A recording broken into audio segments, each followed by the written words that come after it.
Wherefore, Series 3, Episode 32. To be famous in Stroud, or even to be one of the less famous movers and shakers, is to invite Stroud dreams. Sometimes it can be enough to care about the place and have some sort of investment in its well-being. Stroud tries very hard to talk to its people without flagging up its existence. Excuse me while I tangent for a moment. This is all a bit clever because I can tell you that Stroud is sentient and shy, but because I also tell you that no one is to know this is really a thing, it works out that way. You hear this bit of the story, but it is never real for you, and so Stroud continues to hide in plain sight. I've pulled this trick a few times now. Anyway, Stroud dreams. Who hasn't had the one about the Stroud in Bloom meeting? Or the new one about being trapped inside the beacon and needing to pee? There's another one doing the rounds about the epic quest to find the Trinity rooms, which seems to involve an endless uphill walk carrying or pushing a large refrigerator while being imbued with an overwhelming sense of optimism. When people dream like this, it is only a matter of time before they find their way to Marjory Peaseblossom. As a consequence, almost every significant person in the area knows her. Unfortunately, the reverse isn't also true. While Marjory talks to everyone, she often has no idea who they are. Wizards talk to her all the time, and she has no idea whatsoever. Having Amergin in her head has been of no help. He doesn't always recognise them on the phone, and he has a vested interest in Marjory not talking to any of the other wizards. He doesn't want them figuring out where he is, and he knows they would not help him. If Marjory knew who to ask for help with this unwanted lodger in her head, she would be straight in there. She has tried resisting Amergin. She has tried to negotiate and cooperate in the hopes of finding some viable way forward. The trouble is, he is an obnoxious, opinionated arse, and he wants full possession of her body. He's not reasonable, or cooperative, and anything resembling progress in the short term invariably turns out to be him trying to wrest more power from her. Marjory is heartily sick of him, and exhausted all the way through to her bones. This week's fight is over health and fitness. Amergin claims to only be interested in her well-being. Marjory knows thinly veiled fat-shaming when she sees it. She's perfectly used to what people do in the guise of helping. Also, she likes cake and sherry and does not like exerting herself and knows perfectly well what the implications are. It is her life, her body, her right to choose.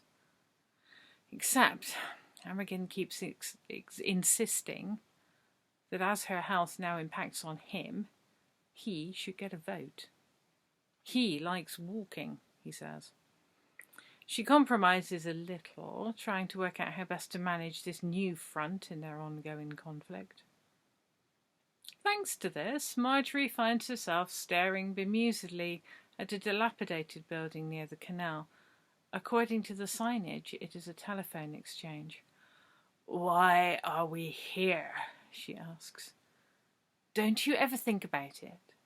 Who does the exchanging, eh? What is being exchanged? What do you think a telephone is exchanged for?" "I don't think that's how it works at all," Marjory tells him. Amergin huffs. "I'm not one of your useful losers who can be expected to gleefully suck up every conspiracy theory you come up with," Marjory says. "They aren't conspiracy theories, they are the truth," Amergin says. His facts, it should be noted, can be pretty alternative, even by the usual standard of alternative facts. "I see the beacon is under new management," Marjory says. She can feel his discomfort. I guess they've got some new truth to be going along with. That shuts him up for a while, and allows her enough self-determination to get all the way to Lockkeeper's Cafe and order cake before he even notices what's going on.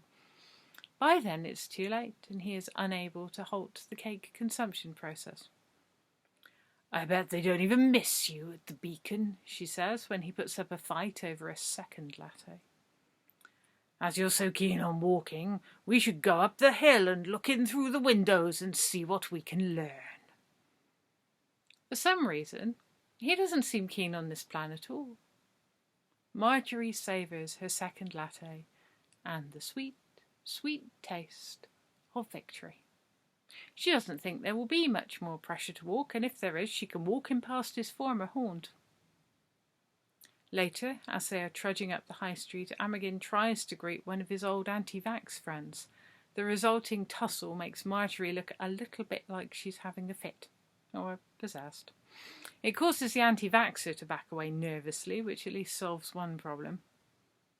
You look like you could use a copy of The Naked Truth, a bearded gentleman asserts while waving a bit of paper. This gets Amergin's attention, and he grabs at the sheet. Marjory lets him, but fights him to not actually look at it. Are you experiencing some kind of allergic reaction to truth? The wizard Wigston asks her. Only Marjory has no idea he is a wizard, and Amergin hasn't seen him since the advent of the beard, and is briefly misled.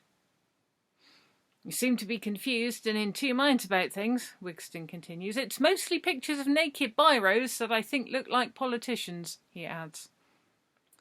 Amergin recognises the voice. He tries to divert Marjorie's attention without making it obvious that he wants her to ignore this chap. She notices. For a brief, uncomfortable moment, she makes eye contact with Wigston, feeling that anyone Amergin is this worried by might be able to help. There is a wizard called Amergin inside my head, she says. Ah, we've been wondering where he'd got to, says Wigston, so unfazed that Marjory thinks he must either be barking mad or familiar with the source of her problems. Marjory Peaseblossom, isn't it? I talked to you a while back because I kept having a dream that I was giving birth to a weasel. She thinks he looks like the sort of chap who would dream about weasels, and hopes that somehow he will be able to help.